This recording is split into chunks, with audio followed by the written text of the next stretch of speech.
14, 1948, is one of the most crucial dates in the modern history of the Middle East.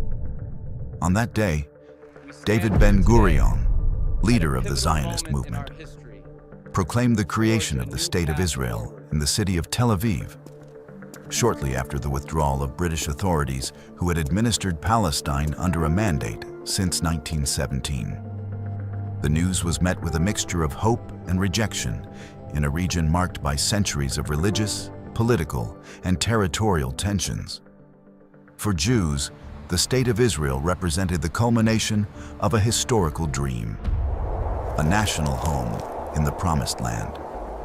However, for the Arab Palestinian population, the birth of Israel meant the loss of their homeland and the creation of a situation that dispossessed them of their territory and rights. This act triggered a series of events that unleashed the Arab-Israeli conflict, one of the longest and most complex in contemporary history.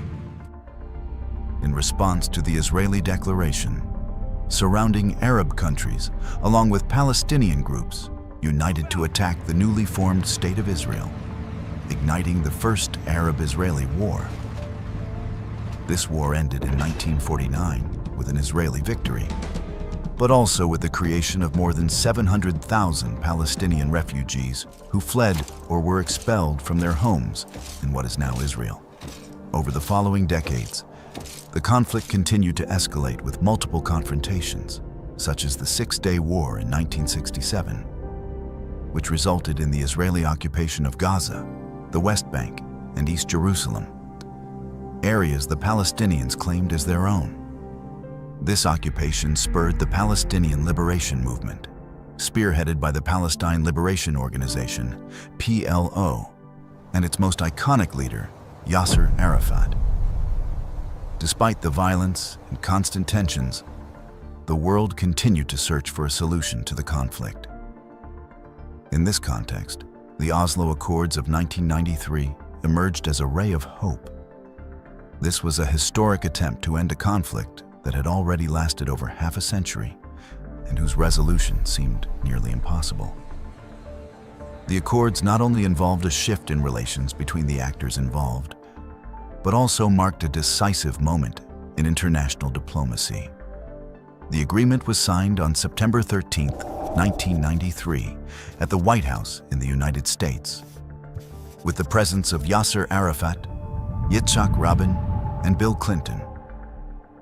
It was a symbolic moment of hope for many across the world.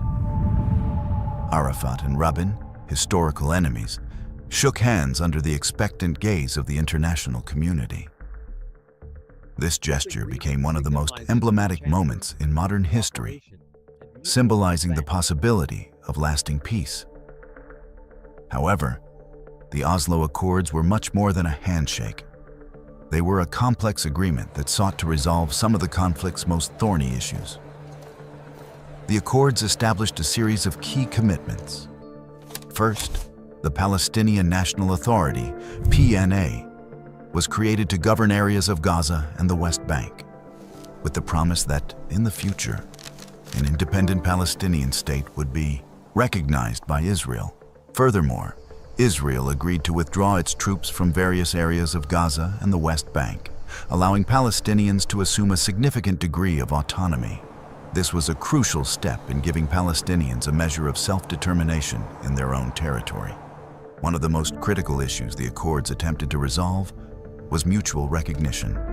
For the first time in the conflict's history, Israel and the PLO recognized each other as the legitimate representatives of their respective peoples, a measure that opened the doors to future negotiations. Additionally, the Accords stipulated that Jerusalem, the holy city for Jews, Muslims, and Christians, would be shared, with Israel controlling West Jerusalem and the Palestinians controlling East Jerusalem. Though the Oslo Accords represented a stride toward peace, expectations were not fully met. Promises of a future Palestinian state were slow to materialize, while tensions and skepticism on both sides remained strong.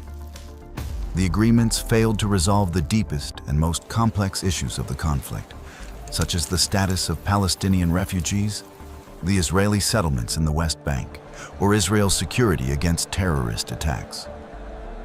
The Oslo Accords were undoubtedly a diplomatic victory, but the difficulties in implementing the agreed-upon commitments were considerable.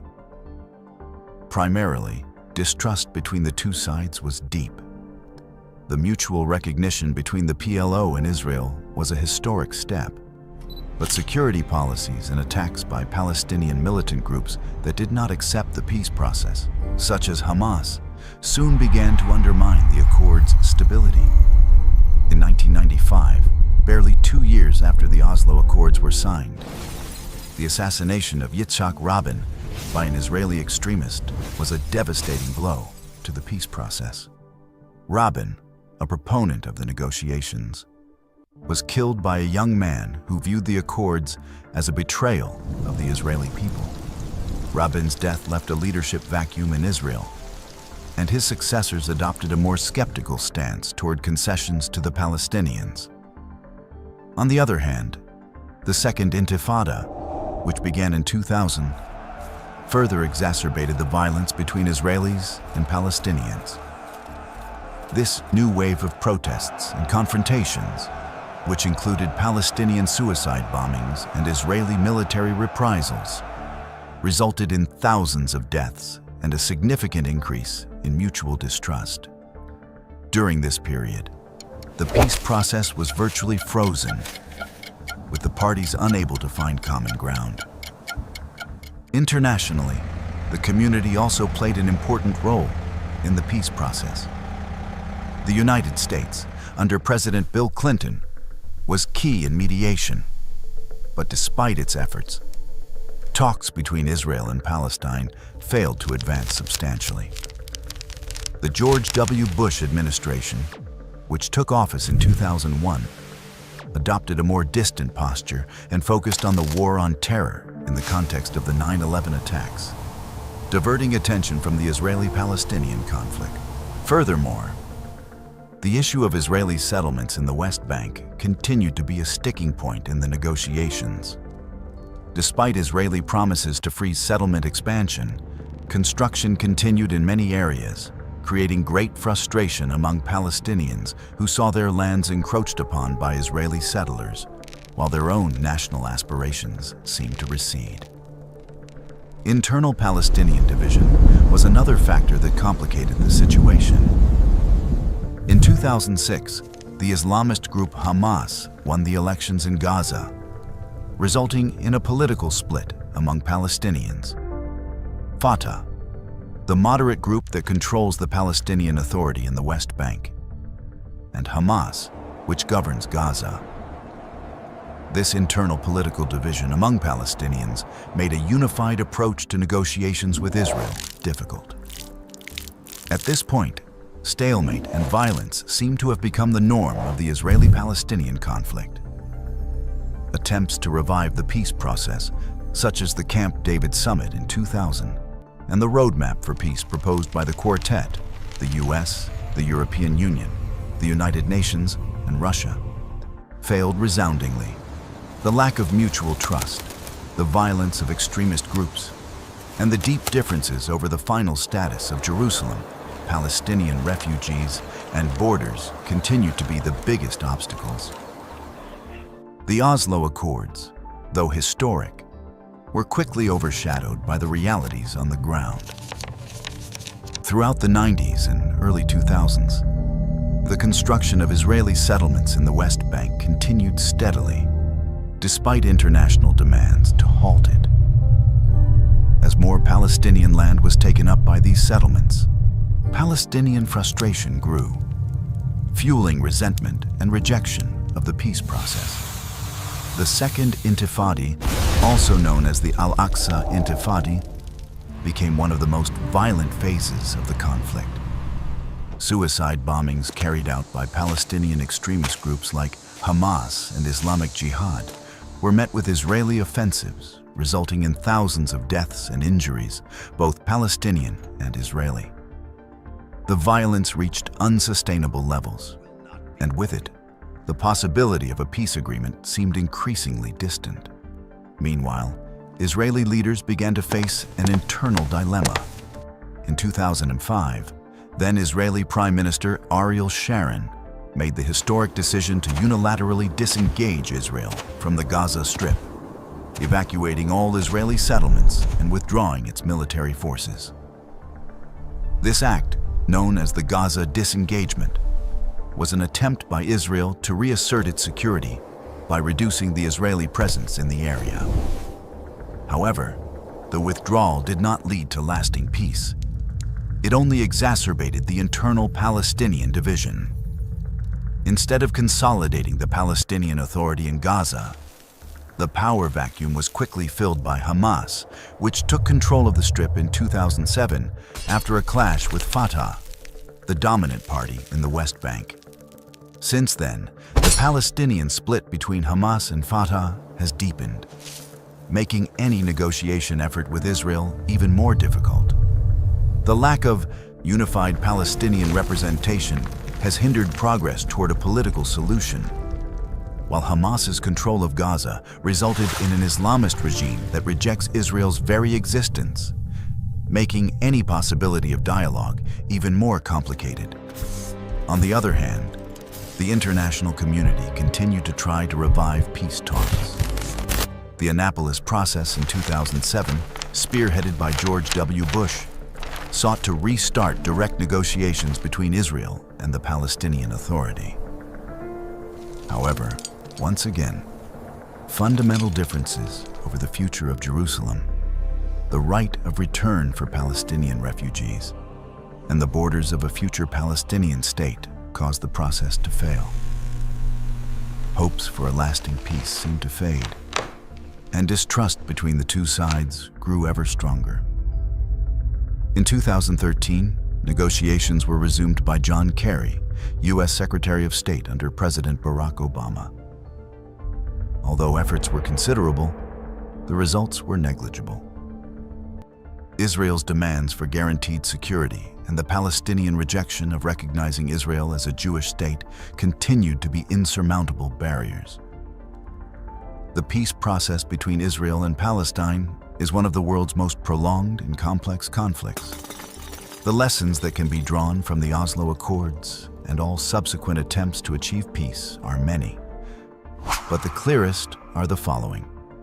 Mutual distrust. Historical distrust between Israelis and Palestinians remains the principal obstacle to peace. Despite agreements and symbolic gestures like the Arafat-Rabin handshake in 1993, deep wounds and perceptions of injustice continue to impede any long-term solution. The need for mutual concessions. Successful peace agreements in history have been those in which both sides were willing to make painful concessions. In the case of the Israeli-Palestinian conflict, neither side has been able to yield on key points like Jerusalem, Palestinian refugees, and security. Without a real willingness to compromise and reach equitable solutions, any peace agreement is doomed to fail. The importance of political leadership. The Oslo Accords were the result of visionary leadership. But the death of Yitzhak Rabin and the inability of other Israeli leaders to continue his legacy of peace, as well as internal Palestinian division, have undermined peace efforts. Political stability and popular support are essential for any agreement to have long-term viability. The role of the international community. The international community has played a crucial role in trying to mediate this conflict, but its ability to influence has been limited. External pressures have not been sufficient to change the realities on the ground. While international diplomacy remains important, the key still lies in the willingness of the actors directly involved. Human suffering. Over the years, the most tragic aspect of the Israeli-Palestinian conflict has been the human suffering. The victims of violence, both Israeli and Palestinian, have paid the price for the lack of a solution. This suffering remains the most urgent reason for leaders on both sides to find a lasting solution. The conflict between Israel and Palestine isn't just a territorial dispute. it's a deeply human issue, where emotions, history, and day-to-day realities are intertwined. Over the decades, opportunities for peace have emerged, but they have been frustrated by violence, distrust, and a lack of willingness to compromise. While the Oslo Accords represented a historical breakthrough, the unfulfilled promises, internal divisions, and insurmountable obstacles have demonstrated that peace is not something that can be achieved solely by signing a treaty.